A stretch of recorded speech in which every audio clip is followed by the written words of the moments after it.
ভাই বিদেশের সব বাংলাদেশের স্বাদ পাইতাছি। চলেন দেখে আসি এক টুকরা বাংলাদেশ।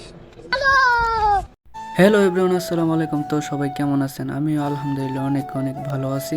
তো দেশ ছেড়ে বিদেশে আসছি আজকে 29 দিন। আমি থাকি আল কাসেম বুরাইদা। তো এখানে সবার মুখে শুনি নাকি এখানেও বাঙালি মার্কেট আছে। তো আজকে আমার ডিউটি নেই, তো আমিও ভাবলাম আজকে গিয়ে ঘুরে আসি বাঙালি মার্কেট। তো আসার পরে ঘুরতেছি আর দেখতেছি পুরাই আমাদের বাংলাদেশের মতন সব কিছু পাওয়া যাচ্ছে। আর চারিদিকে চিৎকার করছে, ভাই পেঁয়াজ 3 টাকা, আলু 4 টাকা, টমেটো 4 টাকা।